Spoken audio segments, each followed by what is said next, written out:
An old friend of Western New York audiences, composer Miguel del Aguila, is back in town for a premiere of his latest work. Miguel, thanks for coming over to WNED. Thank you for having me here. Well, it's great to see you again. And you just flew in from? Los Angeles. And do you live out there for the weather or the access to musicians? Or? I left California many times and I keep coming back. And the last time I left was for New York. I lived in New York for a while. And my family is there, my parents, my siblings. So in a way, Los Angeles is my home. I was born in Uruguay and I grew up in Montevideo. And I came to America when I was 20. What brought you up north? The politics in Uruguay during the 70s, all of Latin America, things, there were militaristic governments. And so pretty much we had my family and we had to leave Uruguay. And Chautauqua residents and visitors over the years have been treated to a number of your works. You wrote us Chautauqua Summer Overture and the Pacific Serenade, the Tango Trio for the New Arts Trio, Life is a Dream for String Quartet, Music for Flute.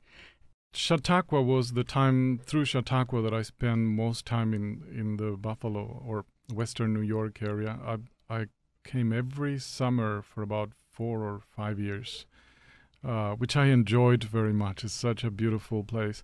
But also when I lived in New York City, I loved it there, but soon I realized I just couldn't write music there. It was just too busy. So even in winter, I would escape to Western New York to write music, and even works that were not done here, I actually wrote them here in the middle of winter, which is great to work. And your music is no stranger to Kleinhans Music Hall either. The Giant Guitar. You wrote that for one of the guitar festivals. Yes. And with the orchestra, JoAnn did my music when she conducted Long Beach and the Long Beach Symphony. And I think that started because when she was here, she did my conga many years ago. That was the first piece Buffalo Philharmonic did. And they're such great musicians. It was really, each one of those performances to me were amazing. So I keep coming back. Well, we love to have you keep coming back. I didn't know that there was that long relationship with JoAnn Falletta all the way back to her days in Long Beach. I believe the full line is Conga Line in Hell, isn't it? Yes, I shortened Folks will it remember that. to conga. Also because some people, sometimes classical music audiences are a bit conservative and the word hell made some people uncomfortable. Well, after the Giant Guitar and the Conga Line in Hell, we heard the Fall of Cusco. That was really recent, 2011. And I think the BPO co-commissioned with Nashville and Winnipeg Symphony. Now, that's really smart because we all know money's tight these days. And that's what orchestras do nowadays. Collaborate. And it works for composers actually better because the money comes. It doesn't matter that 3 people helped, so you get more performances too. So it works best for everybody. And your latest composition, which we're going to hear this weekend, is, now I've been saying Concerto Tango, but it's actually Concerto en Tango, which you say is kind of like Rhapsody in Blue, only Concerto en Tango. There you go. It's pretty much the same idea. It's a concerto for cello and in the form of tango. Who first called you, the cellist Roman Mekinulov or JoAnn Falletta? Actually, Roman is the one to blame for this entire piece. He told JoAnn, and at first we communicated through JoAnn. And I remember she sent me an email, and she was almost apologetic. She said, Roman wants a cello concerto, but he wants it really tango, not so classical. And would you be willing to write such a work, right? And I was very happy. I mean, somehow I get more and more bored with classical sound. I'm between both. And I thought it was a great idea, because the cello is very much the voice of tango, the expression, the character. And the fact that for once I got to write all the music I want without getting in trouble with the academics that saying this is not classical.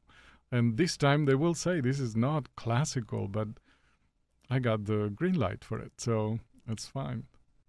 Well, I think our ears are somewhat attuned to that. Yo-Yo Ma and his friends have been playing a lot of piazzolla over the past several years, so we're sort of used to the cello and the tango sound. Well, some people will be surprised in the cello concerto, because people think of tango as, well, first of all, the Rudolph Valentino sort of caricaturesque tango of the 20s, right? But then Piazzolla. But there is so much more to tango. Tango it's from Argentina and Uruguay, very cosmopolitan places. There were people from all over the world, and they brought their music. And first of all, there is African influence in tango, which slowly, as tango slowed down, it lost that rhythm. Then there is the Brazilian tangos of the turn of the century, which were very different. They were more Brazilian than tango, right? And then there is the Spanish, what came from Spain, it went to Havana, and then when it went back to Spain, it was called habanera. So it just crossed so many times the ocean in influences. And so in this music, I wanted to use many kinds of tango, also because tango is a very serious genre of music, and it has very little humor. Very often if you know the lyrics of the songs, some of them couldn't be any more depressing. And to me, tango is even more depressing because it comes with the nostalgia. It brings the nostalgia of where I grew up, that I cannot go back to the same place. So I try to also use, more uplifting versions of tango. So there is parts, they're very humorous and upbeat. Miguel del Aguila, when you compose, whether it's in the city, in Manhattan or Los Angeles, or whether it's in the countryside of Western New York in winter, do you sit down at a desk with music writing paper? Do you have a computer? Do you use a piano, or all three? If you peek through the windows of my house or wherever I am when I'm composing, you will think this guy does nothing all day long, because it's in my head. I go for walks, I'm eating. Composing is a pretty unhealthy, obsessive, psychological experience. You get into this world and the music takes over, and it doesn't matter what you're doing. You can be talking to somebody, but in your head you're still composing, and that takes precedent. That's why composers are sometimes so out of it. But so I'm always, when I start a piece, it just doesn't leave me. It's in my head day and night. I dream of it. I sometimes get up, run to, get music paper and sketch whatever I dreamed of. And then I write sketches the old way, pencil and paper.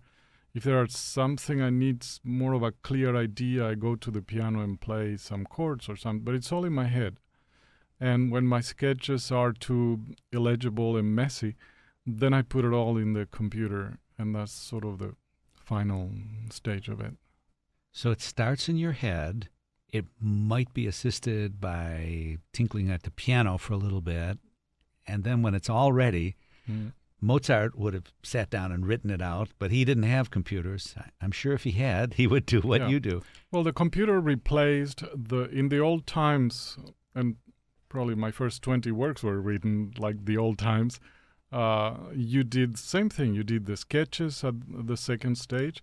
From the sketches, when it was done, you sat down and you wrote a very nice, clearly legible score, because that was what the score until it got published. So nowadays we don't do that anymore, thank God, because it was so tedious just to fill in the black of the quarter notes, all that, right? So the computer is faster, and it's been really a great help.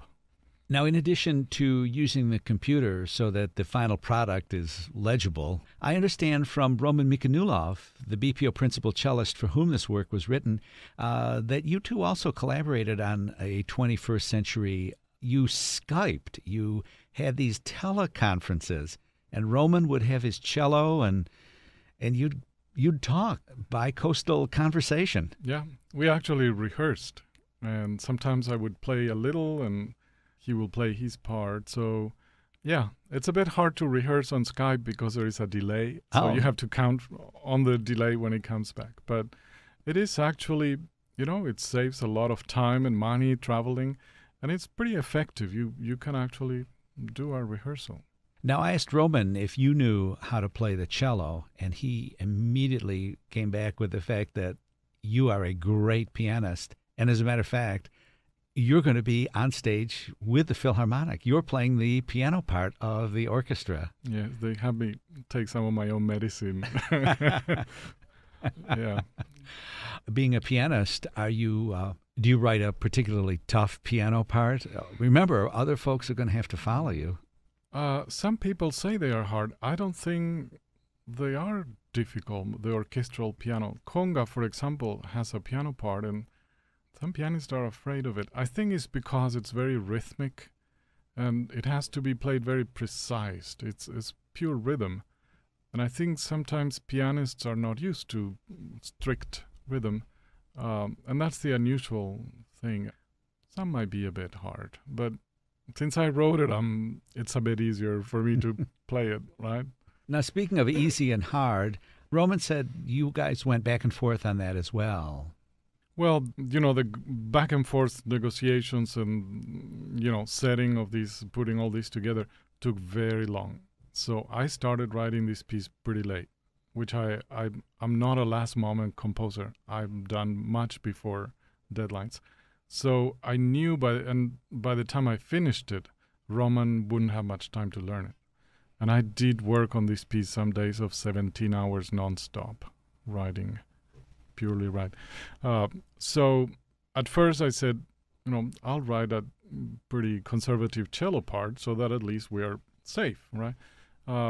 And then, of course, he started working on it, and he said, this part, can you put more notes here? Or this is higher, an octave up, right? Which is very risky. He's a very good cellist. Usually in concertos, that happens, and I'm always very happy. I mean, I'm one of those composers that think, I know the music, but you know your instrument better than I do. So to me, the advice of the instrumentalist is worth gold, because they know all the tricks, right? We know the notes, they know the tricks of what to do and not to do. So I did most of his suggestions. I have, sometimes you get in trouble if you change things too much. I remember my first clarinet concerto. I wrote it, I was still in Vienna, and this young clarinetist, Wenzel Fuchs, he's now the first clarinetist of Berlin Philharmonic.